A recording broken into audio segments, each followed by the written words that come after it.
Yun, praise God, mga kapatid. Magandang gabi po, no, sa ating lahat. Amen. Purihin na kami sa ating lahat. Nakasama po ba tayo? Amen. Amen.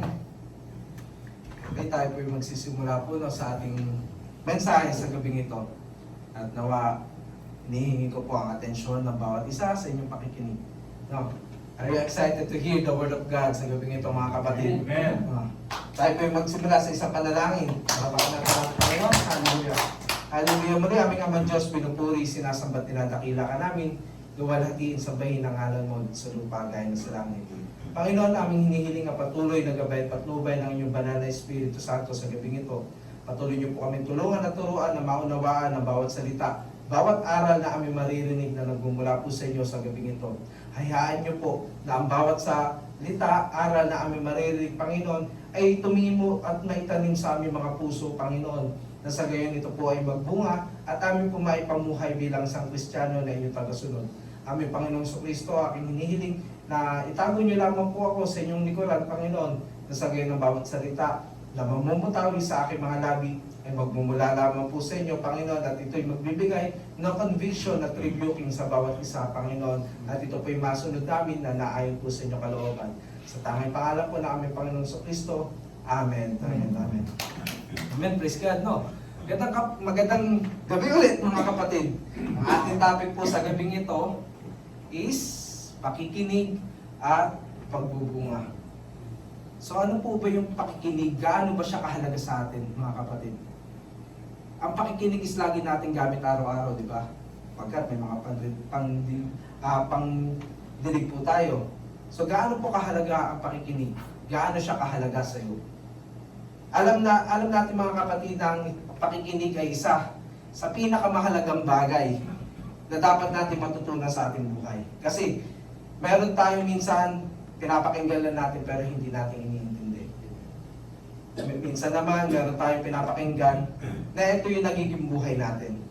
Kaya dapat, mga kapatid, kung ano yung pinapakinggan natin, dapat nating unawain. Sapagkat dito po nakasalalay ang lahat ng bagay, mga kapatid. Kung matututunan ba natin to o hindi. Dito nakasalalay ang magiging takbo na ating buhay sa bawat aral na ating pinapakinggan. Kaya dapat, mga kapatid, maging aware po tayo sa lahat ng bagay. Sa lahat ng salita na ating papakinggan, sa lahat ng katuruan, lahat ng aral na ating papakinggan. Dahil kung ano po ang napapakinggan natin, doon din po nababase yung magiging reaction natin. Doon magbabase yung reaction mo. Kung ikaw ba ay magiging mahinahon, ikaw ay magiging maunawain, o ikaw ay magiging violent. Magiging violent eh. Ang pakikinig is a daily means of our life, mga kapatid. Lagi po natin itong ginagamit. Minsan hindi nga na napapahalagahan. Kasi akala natin, naging normal na sa atin. Nabuhay tayo na meron tayong pandinig. Kaya hindi na natin ito na-appreciate. Unlike sa mga bingi, mga kapatid na nagkaroon ng hearing aid. Nakikita natin sa mga video na ating mapapanood kung gaano sila kasaya, gaano sila katuwa. Sapagkat nung araw na nakarinig sila, doon din na buksan yung kanilang buhay sa labas. Dahil yung ano nila, nung sila hindi nakakarinig, masyado silang tahimik. Masyadong tahimik yung kanilang mundo. Ngunit nung araw na nagkaroon sila ng hearing aid, doon nila narinig kung gaano kaganda ang mga sounds na nilikha ng Panginoon dito sa mundong ito. Kaya, mga kapatid, no, gamitin natin ang ating pandinig na naayon po sa kalooban ng ating Panginoon. Araw-araw ginagamit natin ang pandinig sa ating pakikipag-usap. Minsan nga, nakikinig pa tayo sa usapan ng iba. Diba? Meron pong mga ganon, mga tagagawa ng keso, mga cheesemakers, kung ating sabihin. Kaya mga kapatid, dito, sa pakikinig at pagbubunga, ang listening po is a fundamental skill na meron po ang bawat isa sa atin, na kailangan natin i-practice. Because listening o pakikinig is a voluntary act kung saan pinaglalaanan natin ng pansin ang isang bagay para intindihin. Hindi po siya katulad ng narinig lang or hearsay na ating naanuhan lang natin, involuntary physiological senses ng tao, normal characteristic na nakakarinig po tayo. That's why we should master listening, mga kapatid. Dahil ang ating pakikinig ay nangangailangan ng focus sa isang bagay. Naalis natin yung mga pwede makadistract sa atin. At number one na nakakadistract po sa ating pakikinig sa salita ng Diyos is yung cellphone. Nakikinig ka ng salita ng Diyos, may nagpe-preach, may nagtuturo ng BS, pero nagpe-Facebook ka. Buti kung Bible yung binubuksan. Mas maigi po yun. Kaya mga kapatid, sa ating pakikinig, when we listen, we receive the information. Diba? Ang connect po kasi nito ng pakikinig natin sa salita ng Diyos is magbubunga tayo. Every time na pinapakinggan natin, iniintindi natin yung mga salita, tayo'y magbubunga. At ito ang connection ng pakikinig sa pagbubunga. Listening is a series po ng receiving, interpreting, and responding. We listen, we receive information kapag naka-receive tayo ng salita. Information that we can use para sa ating pamumuhay, sa ating pagtatrabaho. That's why we need to listen carefully, not recklessly. Na sa gayon ay maintindihan natin ang bawat mensahe na ating pinapakinggan at ma-interpret natin ito sa ating isipan kung ano po yung dapat natin maging response. Kasi dahil sa ating pakikinig, tayo makakapag-interpret or makakapag-desisyon na naayon po sa kalooban ng Diyos. Makakapag-desisyon tayo ng tama. At ating magiging response or action is nakabate po sa ating pinapakinggan. Kaya nga mga kapatid, sa ating introduction po sa gabing ito, kapag na-receive po natin ang Word of God at ini-interpret natin ito sa ating isip, we need to understand every word, every meaning ng ating napapakinggan. And after that, dun pa lamang po tayo makakapag-response kung susundin po ba natin yung mensahe na ating pinapakinggan, at dun din po nakasalalay mga kapatid kung magbubunga ba tayo o hindi. Kung susundin ba natin ang bawat aral o ibabaliwala lamang po natin. So ngayon po, ang ating pong Bible verses makikita po natin sa Mark chapter 4, verse 13 and 20. Ating pong basahin ito mga kapatid. Pagkatapos tinanong nila si Jesus, "Hindi pa ba ninyo naunawaan ang talinhagang ito? Paano ninyo maunawaan ang iba pang talinhaga? Ito ang kahulugan ng talinhaga, ang binhing inihasik ay mensahe tungkol sa kaharian ng Diyos. At ang mga binhi naman nalaglag sa daan ay ang mga taong nakikinig sa mensahe ng Diyos. Pagkarinig nila ay dumating si Satanas at inalis ang mensaheng inihasik sa kanila. Ang katulad ng binhing nalalaglag sa batuhan ay mga taong nakikinig at malugod na tumatanggap sa mensahe ng Diyos. Subalit, ang mensahe ay hindi tumitimo sa kanilang puso. Kaya't hindi sila nananatili doon. Pagdating ng kapighatian o pag-uusig dahil sa mensahe ng Diyos, agad sila sumusuko mga kapatid. So ano po ba yung binhi na tinutukoy dito? Ito yung binhi na o buto na pinatatanim para magkaroon ng mga puno, palay, o mga puno na nakikita natin sa labas. No? So ang talinhaga po ng Panginoong Yesus, meron po siyang dalawang binhi dito na tinutukoy. Ang una po yung binhi na which is yung salita ng Diyos na inihahasik at ipinapangaral niya para may tanim po sa ating mga puso. Ito po yung mga aral na ating natutunan po sa mga apostol ng ating Panginoong Jesucristo. Dahil maging ang mga apostol is tinaniman din po ng salita ng ating Panginoong Jesus. Yung po ang unang binhi. At ang pangalawang binhi naman, mga kapatid, yung sabi dito, yung taong nakikinig sa salita ng Diyos, na hinalintulad yung binhi na ito sa ating puso. At ito isinalarawan niya po sa apat na lupa. Ang unang-unang pong lupa dito, yung nasa verse 15, sabi po sa 15, at ang mga binhi namang nalaglag sa daan, ay ang mga taong nakikinig sa mensahe ng Diyos. Pagkarinig nila ay dumating si Satanas at inalis ang mensaheng inihasik sa kanila. So ito po yung bigyan natin ng pansin. Ito yung mga tao o klase ng tao na binigyang pansin, yung mga nag-share sa kanila ng Word of God. Pero, pagkalipas ng oras na yun na sineran sila, is hindi rin nila tinatanggap, binabaliwala rin nila. Tulad din ng mga taong palaging pupunta sa simbahan. Ngunit dahil sa katigasan ng kanilang mga puso, hindi po nila tinatanggap yung mensahe na kanila naririnig. Yung bawat rebuking na mga mensahe, ayaw nila. Kasi gusto pa rin nilang gawin kung ano yung nais nila. Gayun din, kaya pagkatapos nila marinig yung salita ng Diyos, agad naman po itong inaalis o ninanakaw ni Satan. Ito po yan, meron tayong dito, pagsasalarawan, di ba? Ito yung binhi o yung salita ng Diyos na nalaglag sa lupa, sa daan, tigang na lupa. Yung uwak, yun po, siya si Satan. Kumbaga, ano lang yan, pagsasalarawan na natin. At ang bawat binhi na nalalaglag po sa lupa kapag nakita ng uwak, ito po'y kanyang dinadagit kagad para ito po'y kanyang makain. Yun po ang pagsasalarawan natin dito na ang bawat salita ay ninanakaw din, agad na ninanakaw ni Satan kapag ito'y napunta sa tigang na lupa. Yun po yung ating pagsasalarawan. No? Kaya mga kapatid, kagaya natin minsan, ito madalas to nangyayari. Exhortation, Bible study, Word of God, or mensahe. Kapag sinabi ng mensahero, do not be afraid, be still, God is with you. Pero paglabas po natin ng panambahan, ng gawain, nag-aalala pa rin tayo. Diba? Marami po na maraming ninanakaw si Satan sa atin. Minsan, hindi lang pagnanakaw yung ginagawa niya. Minsan, tinitwist niya yung Word of God. Malinaw na malinaw ang sinabi. Sa Genesis 3, example natin.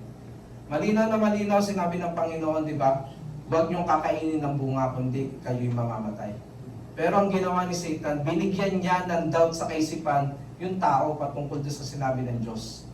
Ang sinabi ni Satan, totoo ba na kapag kinain mo ito, kayo'y mamamatay? Binibigyan niya ng twist. Minamali niya. So kapag na-receive natin yung Word of God, magkakaroon tayo ng doubt sa ating puso. Kasi ang trabaho ni Satan is nakawin, baguhin yung Word of God na binibigay sa inyo, na itinatanim sa ating mga puso. Gayun din, sa pangalawa, sa verse 16 and 17, ang katulad ng mga binhing nalalaglag sa batuhan. Batuhan, ang mga taong nakikinig na malugot, tinatanggap yung Word of God, tinatanggap yung mensahe ng Diyos. Subalit ang mensahe ay hindi tumitimo sa kanilang puso. Kaya't hindi sila nananatili doon at pagdating ng kapighatian, ng mga pag-uusig, rebuking ng salita ng Diyos, agad silang umaalis. So may example din po tayo dyan, ayaw po. No. Ito po yung binhi na nalaglag sa batuhan na may lupa. Umusbong po siya. Umusbong siya kasi may lupa doon na pwedeng pagtaniman. Ngunit, hindi siya lumago. Hindi siya lumaki. Kasi yung ugat niya, hindi rin naman po lumalim. Yung ugat ng pananampalataya niya, hindi siya lumalim. Kaya hanggang ganyan lang din po kalak siya. So, dito po, ang sabi dito, may mga binhi na tumubo po sa batuhan. Meaning may umusbong nga, ngunit bansod. Maliit. Ito po yung mga tao na malugod na tinanggap ang salita ng Diyos, ngunit hindi po ito tumimo sa kanilang mga puso or hindi lumalim nga po yung ugat. Sabi nga po natin kanina, ang kanilang pananampalataya hindi po lumalim. Yung po talaga yung ugat na tinutukoy doon, mga kapatid. Kaya pagdating po ng kapighatian o pag-uusig ng salita ng Diyos, agad po sila nawawala o sumusuko. Sa umpisang pagdalo nila, marami nito. Sa unang pagdalo is very enthusiastic sila. Very energetic yung iba. Yung iba sila pa mismo nagvo-volunteer na, kuya ako na yan, kuya ako na po gumawa. Ginagawa nila yon dahil sa natanggap nilang mabuting balita sa ating Panginoon. Nandun yung excitement nila lagi. Ngunit pagdating po ng pighati or pag-uusig ng salita ng Diyos, doon na po nababago ang lahat. Diba? Dahil sa pagbabago ng kanilang paniniwala, agad po sila nawawala or umaalis. Kasi every word of God is babaguhin ka po talaga. Babaguhin niya yung thinking mo, babaguhin niya yung puso mo. Ang dami pong ganyan. Dito, uso nga po dito sa atin, di ba, yung kantsawan. Kakantsawan ka. Huwag ka nang dumalo dyan. Maraming bawal. Maraming kantsawan dito na nangyayari. Dahil kakantsawan ka nila dahil nababago na yung inyong kaisipan. Nababago na yung trajectory ng iyong buhay. Kung dati kasama ka nila sa pagbaba, ikaw unti-unti ka na napapalapit sa Diyos. Kaya unti-unti ka rin nilang hahatakin para ibalik ka sa dati mong pamumuhay. Kaya po, ang sabi, nandiyan yung sasabihan ka nila na kung ano-ano. Bakit ka dadalo dyan? Ganitong relihiyon tayo eh.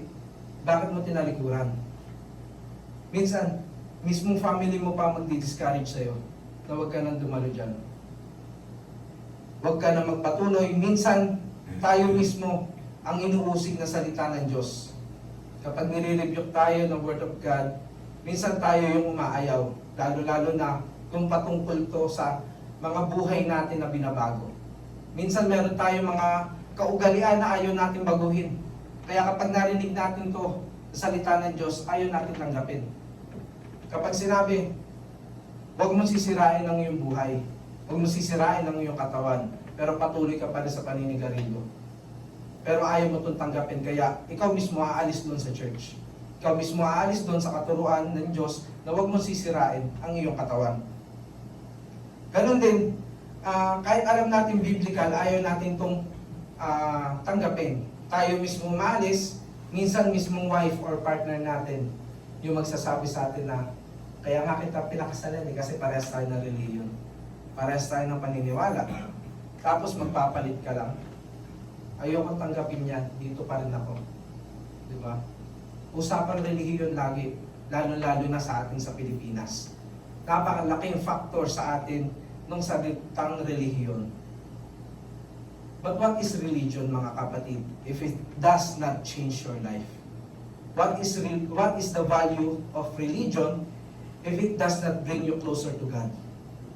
Religion is supposed to bring us closer to God, mga kapatid. Because religion, hindi lang siya pangalan ng komunidad ng tao. It is a system of belief, values, and practices that connect us to God. Religion is not just a community of people, hindi lang ito pangalan ng mga sikat na relihiyon, but it is a practice of obedience to God. Dapat mga kapatid, ang ating pagre-relihiyon ay nagbabago. Binabago tayo tungo sa wangis ng ating Panginoong Hesukristo. Hindi yung ito-tolerate ka pa sa kung ano yung ginagawa mo dati. Hindi po tayo nagre-relihiyon, mga kapatid, para lang magpakitang tao.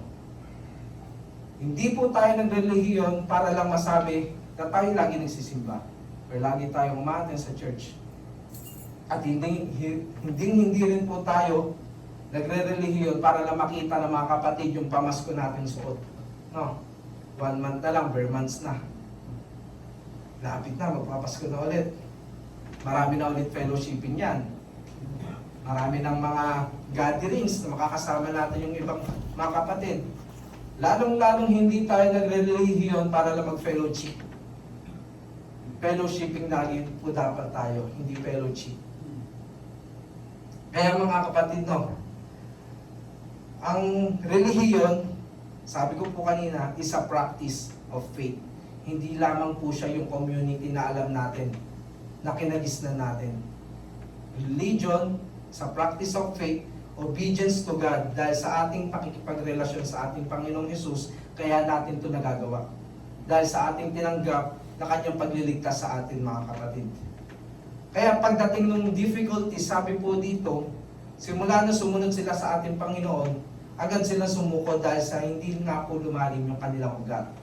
Sumunod po dito, is ito po, verse 18. Ito naman ang kahulugan ng mga binhing na naglag ng sa may damuhang matinik.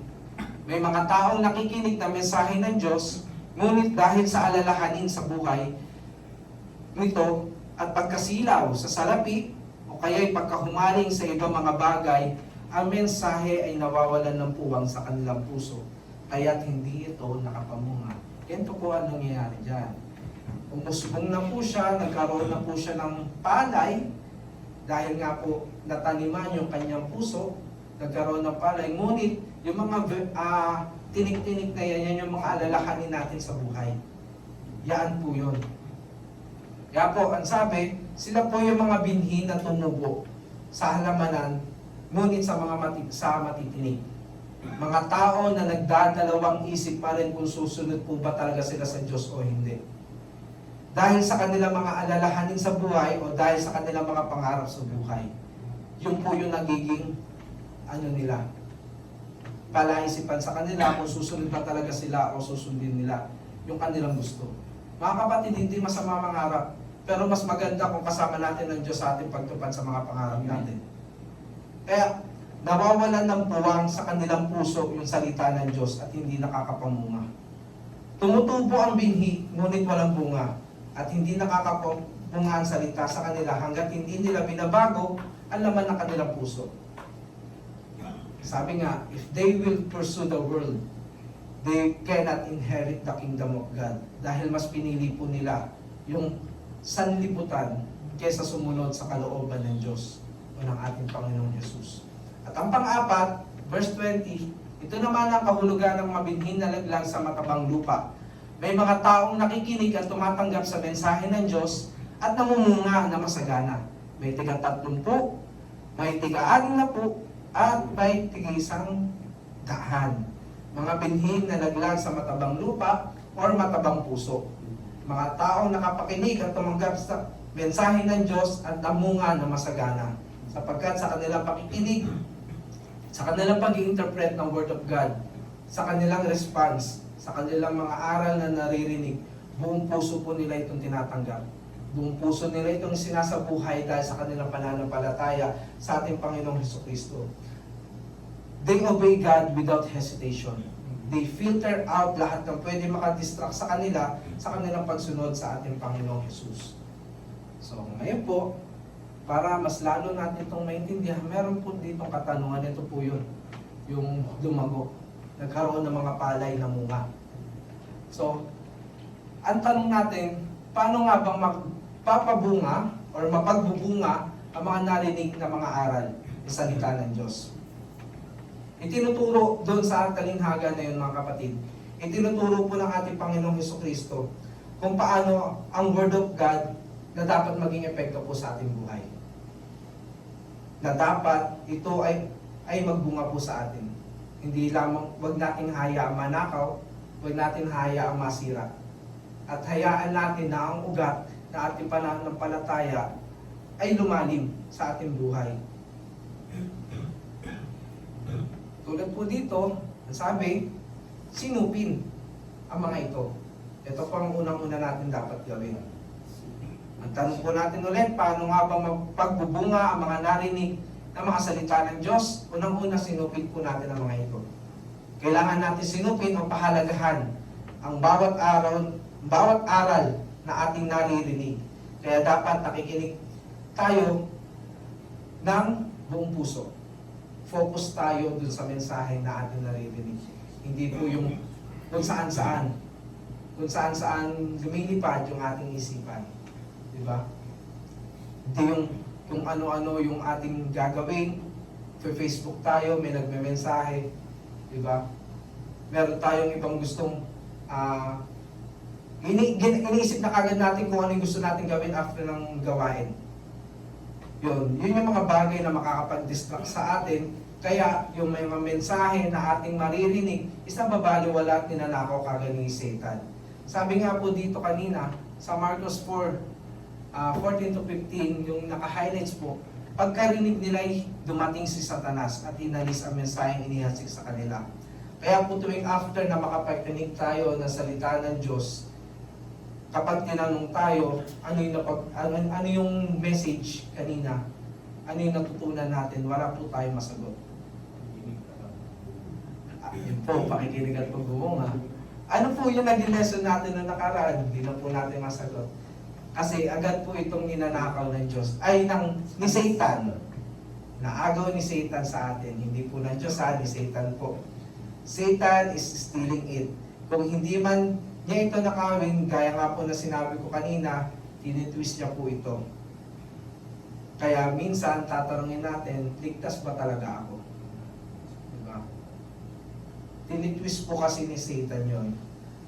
Yung mga salita na atin naririnig, pero kung alam mo sa sarili mo na sinusunod mo yung kalooban ng Diyos, tunay na nanampalataya ka, tunay na nagsisig tumalikod ka sa kaligtasan, bakit mo pa kailangan sa kasalanan, hindi kaligtasan, Tunay na tumalikod ka sa kasalanan, bakit ka pa magda-doubt? Di ba? Ang kinin mo, naligtas ka sapagkat niligtas ka talaga ng Panginoong Jesus. So, sabi po dito, paano na iwawala ang aral na narinig? Sabi po sa number 1, ninanakaw ni Satanas ang aral. Ang aral ng Biblia ang may kapangyarihan magbabago sa tao, kaya pinipigilan ito ni Satan. Sabi nga po dito, much word, much change. Little word, little change. No word, no change. No ID, no entry. Ganun lang din yun, mga kapatid. So, yun po, no? Kaya ninanakaw ni Satan ang bawat aral dahil ito ay may kapangyarihan magbabago sa buhay ng isang tao. Dahil kapag marami kang naririnig na salita, marami kang aral na natututunan, maraming pagbabago ang mangyayari sa buhay mo. Gayon din naman, kapag konti lang ang iyong inaaral, lagi kang absent sa BS, lagi kang absent sa gawain, konti lang yung pagbabago na yung mangyayari sa buhay mo. Pero kung wala kang salita na naririnig, wala rin pong pagbabago na mangyayari sa iyo. So dito po, nakapakinig. Gaya din, di ba? Mostly, nung hindi pa tayo mananampalataya, or kahit mananampalataya na tayo, kapag nakapakinig ka ng pang-broken-hearted na kanta, feeling mo broken-hearted ka na rin, di ba? Ganyan po, nagiging emotional ka. Ganyan po kahalaga ang bawat pakikinig natin.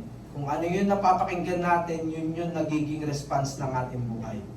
Kaya mga kapatid, lagi nating asamin na makapakinig ng salita ng Diyos. Na sa gayon, ito'y magbabago sa direksyon ng ating buhay. Palalimin natin yung ugat ng ating pananampalataya, mga kapatid. Sa ating Panginoong Hesus, at dapat natin ito pahalagahan. Sabi ko nga po dito, paano ba pahahalagahan ang aral? Ganito po ang sinabi ni San Pedro, o ni Apostol Pedro sa mga unang Kristiyano, sa 1 Peter 2:2. Gaya ng sanggol, kayo'y manabik sa dalisay na gatas na espiritual upang lumago kayo sa pananampalataya hanggang sa makamtan ninyo ang ganap na kaligtasan. Sapagkat sinasabi sa kasulatan, naranasan na ninyo ang kabutihan ng Panginoon. So sinasabi po dito ni Apostol Pedro, na gaya ng isang sanggol dapat nananabik o nauuhaw tayo sa gatas o salita ng Diyos, mga kapatid. Ganon din po dapat tayo pagdating sa salita ng Diyos. Kung gaano nagkikrave yung bata sa kanyang gatas, dapat ganon din po tayo mag-crave na makapakinig ng salita ng Diyos. Dapat nananabik din tayo.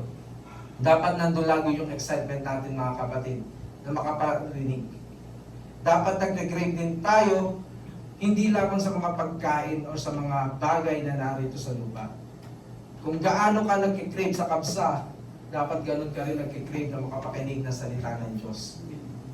Kung gaano ka nagkikrave na makabili ng bagong gadgets, dapat ganun ka rin nagkikrave na makapakinig ng Diyos, salita ng Diyos. Dapat nandun lagi yung excitement natin, mga kapatid. Dapat nandun lagi yung kagalakan natin na, yes, Thursday night na naman makakapakinig ako. Yes, Sunday na naman may Bible study kami, makakapakinig ako. Dapat nandun lagi yung kagalakan natin, yung excitement, yung pananabik. Dahil yung salita ng Diyos o yung gatas na ito na tinutukoy is yun ang bubuhay sa ating buhay spiritual. So, ang sabi pa nga dito, pangalawa, kailangan natin ito pag-ugatin. Tanong natin kanina, paano magpagbubunga ang mga salita na narinig? Kailangan natin ito pag-ugatin. Una, sinupin. Pangalawa, pag-ugatin. Hindi yung inugat ka na, iba po yun. Iba meaning yung inugat ka na. Marikos yun. Iba yun. Dito, ang sinasabi dito, pag-ugatin ang mga ito. Pag-ugatin natin yung Word of God sa ating mga puso. Para tayo lumalim sa ating pananampalataya. Ito po, ang sabi dito, yan, maugat na puno. Dito, 3 to 5 years po, mga kapatid, bago musbong na matayog ang mga puno. Dahil una po nila pinapalalim yung kanilang ugat. Una nilang pinapalawak ang nasasakupan ng ugat sa ilalim ng lupa. Para sa kanilang pag-usbong, hindi sila mabuwal basta-basta ng mga bagyo, mga ganong bagyo. Ganon din dapat tayo mga kapatid. Una natin palalimin yung ating mga ugat sa ating pananampalataya sa ating Panginoong Kristo. Gaya nitong puno na ito, hindi lang yan basta-basta kumakalat sa ilalim ng lupa. They are searching the water, the source of life sa kanilang buhay bilang puno. Dapat ganun din po tayo. Palalimin natin ang ugat ng salita ng Diyos sa ating puso. Always search the Word of God para mas lalo tayong lumalim at mahanap natin yung salita ng buhay na kailangan natin matanggap. Kaya ang sabi po dito sa Marcos 16 nga, di ba? Subalit ang mensahe ay hindi tumimo sa kanilang puso, kaya't hindi sila nananatili doon. Hindi ibig sabihin yan mga kapatid, hindi po lumalim yung Word of God sa kanilang puso. Kumbaga, alam niyo yung sa mga garden na ginagawa lang nila sa labas, na sa taas, lupa, pero pagdating sa ilalim, semento. Ganun po yung nangyayari sa mga taong nahasikan, ngunit yung puso nila, ay yung bato is nahasik lang po sa batuhan. Hindi po lumalalim yung kanilang pananampalataya. Kaya po pagdating ng mga pag-uusig, rebuking, Word of God, agad po silang umaalis.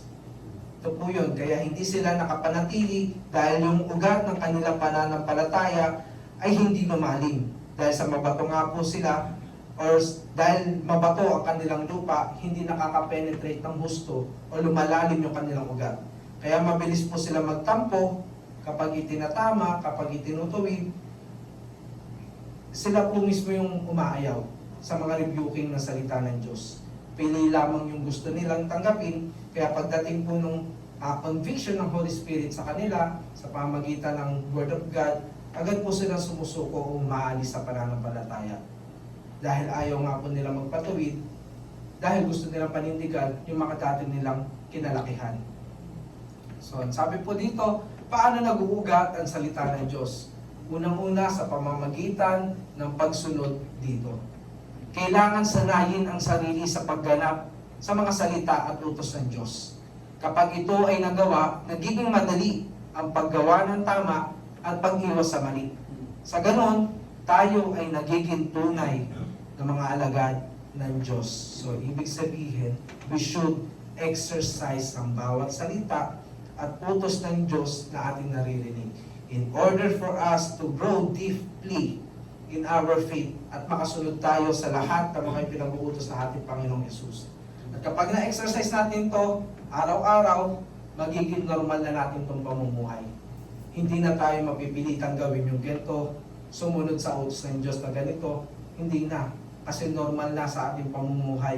Kasi araw-araw nating ine-exercise yung Word of God na ating naririnig. Kaya nga po ang sabi dito, John 8:31-32, sinabi naman ni Jesus sa mga Hudyong naniniwala sa Kanya, kung tinutupad ninyo ang aking aral, kayo nga'y tunay na mga alagad ko. Makikilala ninyo ang katotohanan at ang katotohanan na magpapalaya sa inyo. Again, sa ating pagtupad po mga kapatid sa aral ng ating Panginoong Jesus, ang patunay na tayo'y tunay niyang ang alagad.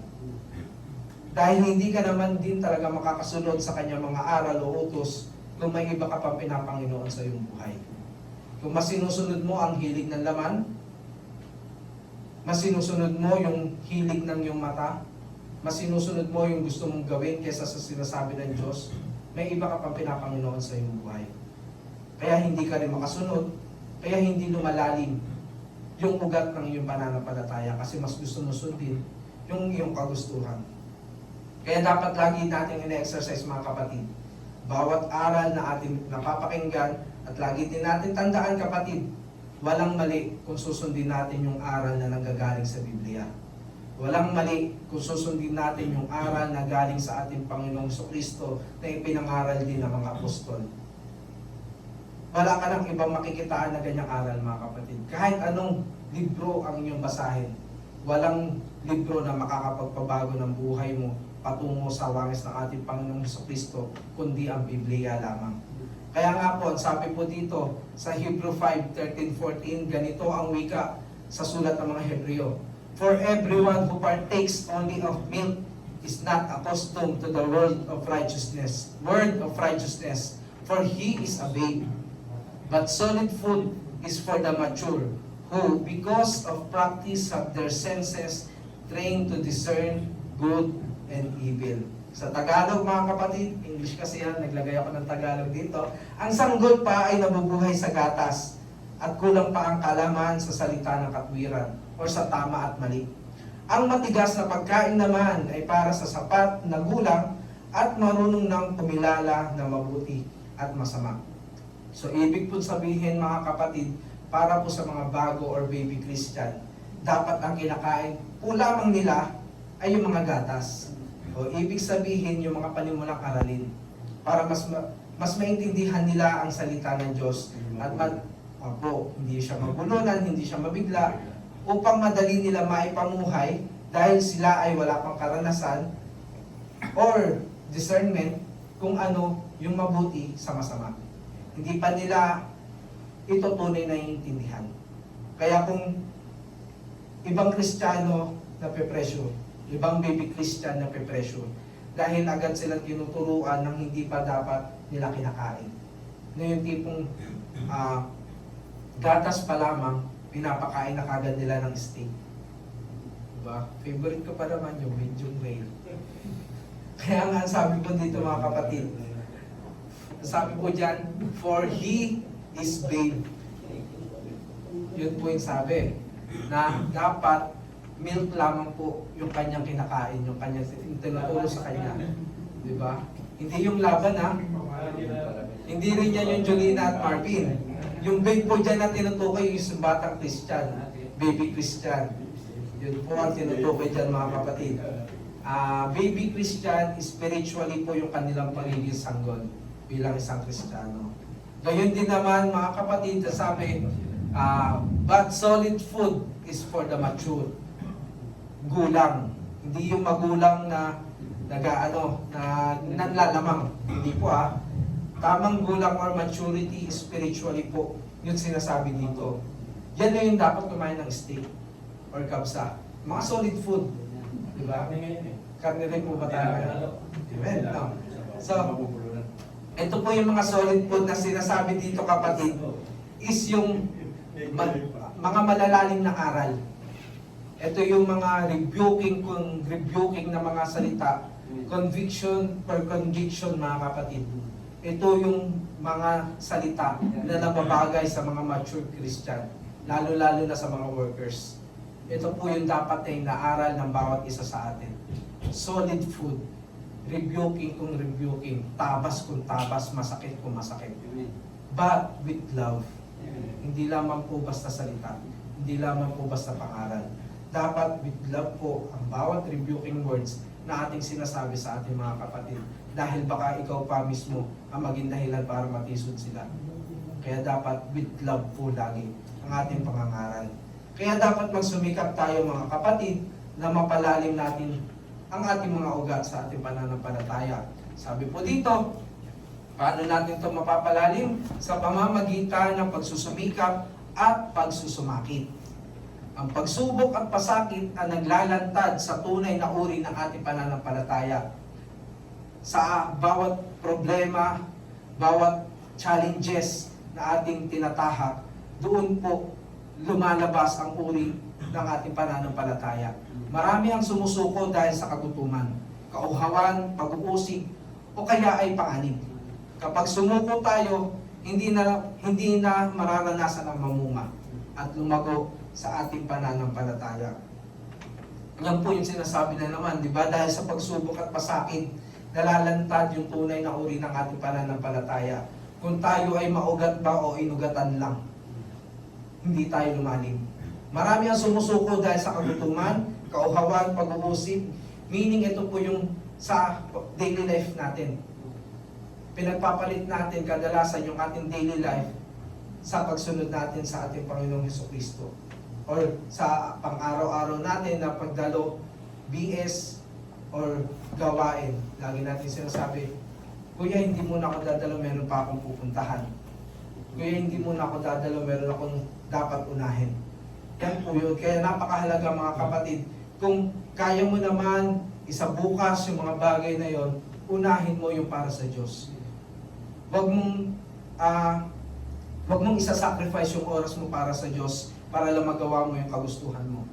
Bagkus, sacrifice your own time para sa gawain ng Panginoong Jesus.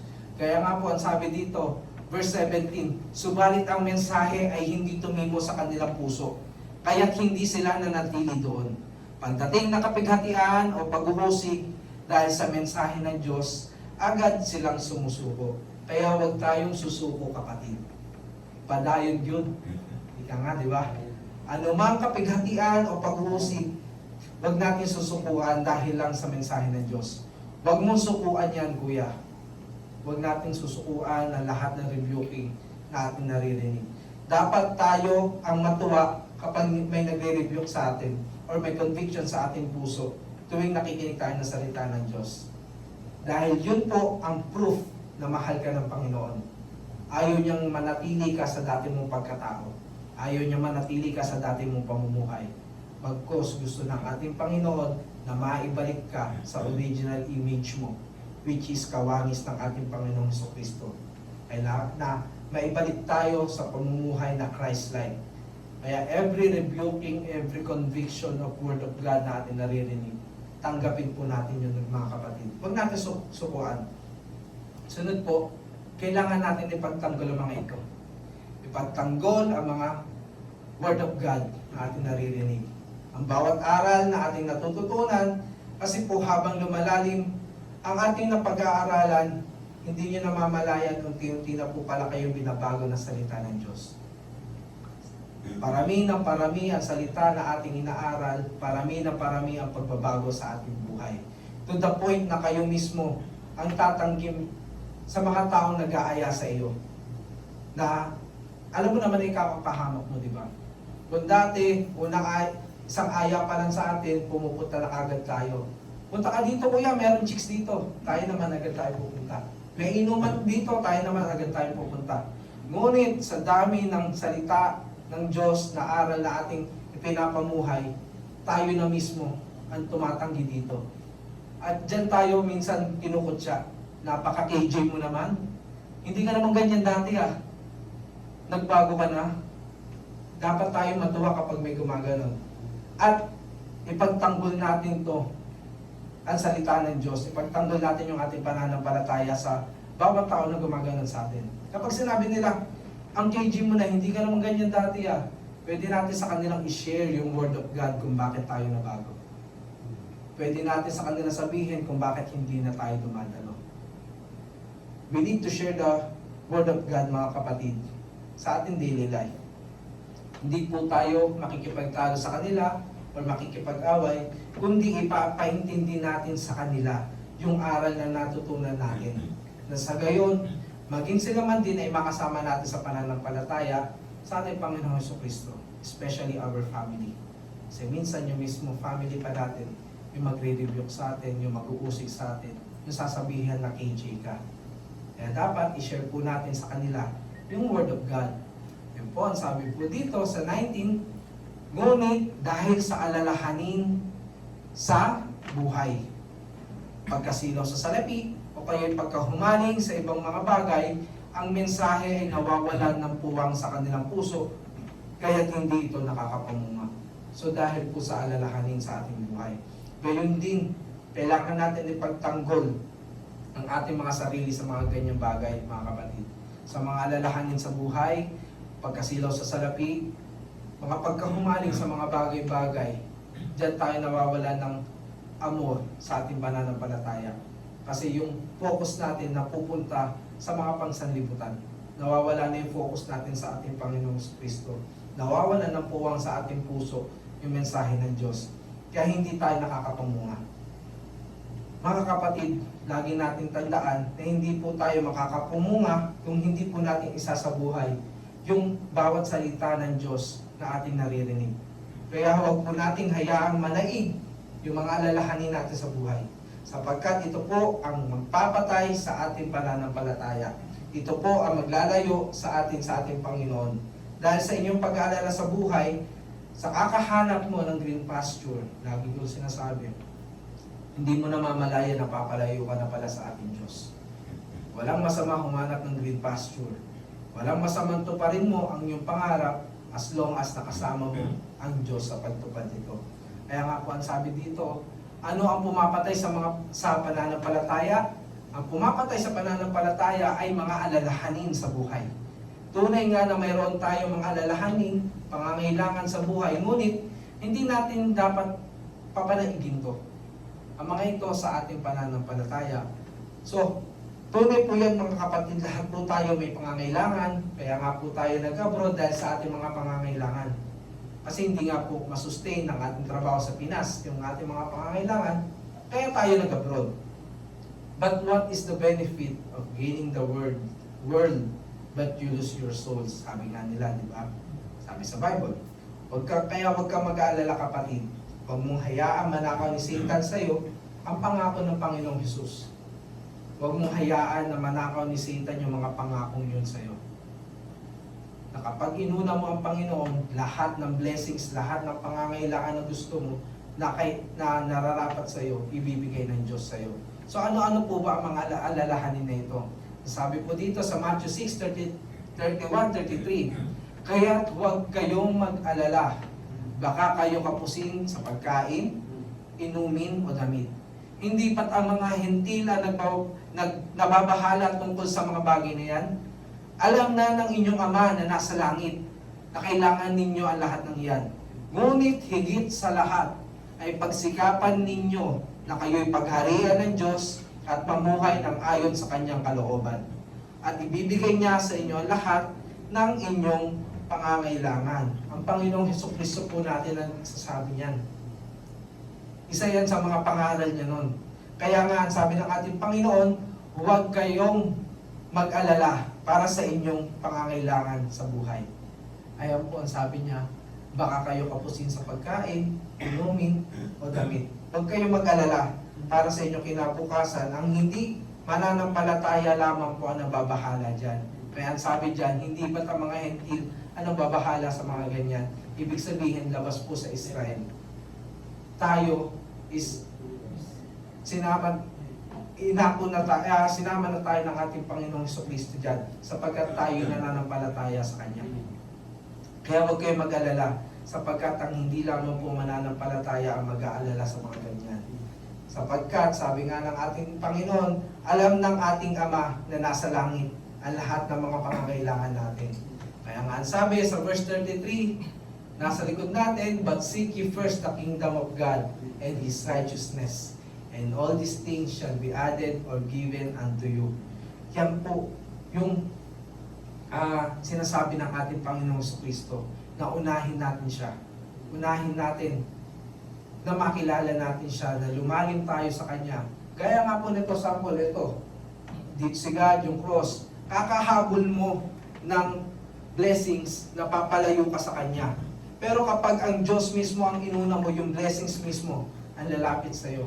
Dahil yung blesser mismo, yung inuuna mo. Siya mismo yung hinahabol mo, yung Diyos mismo. At hindi yung mga bagay na narito sa lupa. Kaya ang sabi nga po dito sa 1 John 2:15-17, huwag ninyong ibigin ang sanlibutan o ang mga bagay na nasa sanlibutan. Ang umiibig sa sanlibutan ay hindi umiibig sa Ama. Ang lahat ng nasa sanlibutan, ang masasamang nasa ng laman, ang nasa ng mga mata, at ang pagmamalaki sa mundong ito ay hindi nagmumula sa Ama, kundi sa sanlibutan. Mawawala ang sanlibutan at ang lahat ng kinahumalingan nito, ngunit ang mga sumusunod sa kalooban ng Diyos ay mabubuhay magpakailanman. Very specific po yung sinabi ng ating Panginoong Jesucristo dito, ng Word of God dito, masasamang nasa ng laman. Ibig sabihin, merong nasa ng laman na mabuti. Pero ang tinutukoy po dito, yung masasamang nasa ng laman. Ano ang pumapatay sa ating pananampalataya, mga kapatid? Yung pag-ibig sa sanlibutan. Dahil kapag inibig nyo ito ang mga bagay na nasa sanlibutan. Kapag inibig nyo ito yung papatay po sa ating pananampalataya. Sapagkat ilalayo tayo ng sanlibutan sa ating Diyos. Sabi nga, kapag inibig nyo ang mga ito, hindi ninyo iniibig ang Ama, di ba? Sabi dyan, asa na yun? Ayun, ang umiibig sa sanlibutan ay hindi umiibig sa Ama. Kaya huwag niyong iibigin ang sanlibutan, mga kapatid. Ang sanlibutan mawawala. Mawawala lahat ng yan. Ngunit ang sumusunod sa kalooban ng Diyos ay magkakaroon ng buhay magpakailanman. Sabi po, yun po, dahil ang mga masasamang nasa ng laman na pinagnanasahan mo, yung mga bagay na hindi naman sa'yo, katulad ng mga example na po yan, nasa ng mata, na naiingit ka sa mga achievements ng iba, yan po yung mga pansanlibutan na hindi po panlangit. At kung mapasa'yo naman, lahat ng masasamang nasa na yan, tandaan mo na ang lahat ng pagmamalaki dito sa mundo ay hindi galing sa Ama, kundi galing sa sanlibutan. At sino po ba yung naghahari dito sa sanlibutan? Di ba si Satan din naman? Di ba? Si Satan, mga kapatid, yung naghahari dito. Dahil gagawin ni Satan ng lahat, mawalay ka lang sa Diyos. He will give you everything. Anything that you want. Sambahin mo lamang siya. Ang sabi niya, di ba, nung tinuksan niya ang ating Panginoong Kristo, sambahin mo lamang ako, ibibigay ko lahat ng ito sa iyo. Di ba? Yan din lagi yung ginagawa niya sa atin bilang mga Kristiyano. Pinapakita niya sa atin kung ano ang merong itong sanlibutan na to. Mawalay lamang po tayo sa ating pananampalataya sa ating Panginoong Kristo. Ano pa po ba yung pumapatay pa sa ating pananampalataya? Una, sabi dito, pangalawa, pagkasilaw sa salapi. Ang pagyaman at pagpunlad sa buhay ay nagdudulot ng huwad na kasapatan at kasiyahan sa buhay. Iniagaw nito ang pananalig na dapat ay sa Diyos lamang. Kapag kaya na natin sa ating sarili, hindi na tayo umaasa pa sa Diyos. Ito ang malimi, ikabagsak ng pananampalataya sa kasaysayan, which is true naman po. Kapag kaya na ng tao ang isang bagay, hindi na siya lumalapit sa Diyos. Pero kapag bumagsak ulit siya, lalapit ulit siya sa Diyos, which is yung po yung lagi nangyayari sa isang tao. Again, uulitin ko, hindi po masama ang yumaman or ang pag-unlad sa buhay, mga kapatid. And I would praise God, mga kapatid, kung lahat tayo dito ay yayaman. Ngunit, kung yumaman tayo, siguraduhin natin na kasama natin ang ating Panginoong Jesucristo. Being rich doesn't guarantee you happiness. Doesn't guarantee you peace, and it does not guarantee you contentment sa buhay. Bakit? Dahil kung mababaw ang pananampalataya mo and you will not acknowledge that all you have is from God, you will start to love the world or the money dito sa mundong ito. And the root of all evil, sabi nga, is the love of money o pagkasilaw sa salapi. Sabi po dito, verse 19, pagkasilaw sa salapi. Dahil kapag marami ka nito, feeling mo kaya mo lahat. Kaya nabubulag ka na sa mga blessings na binibigay sa iyo ng ating Panginoon. Mga blessings na to the point nakakalimutan mo na kung sino yung blesser. Mga bagay na ipagpapalit mo na.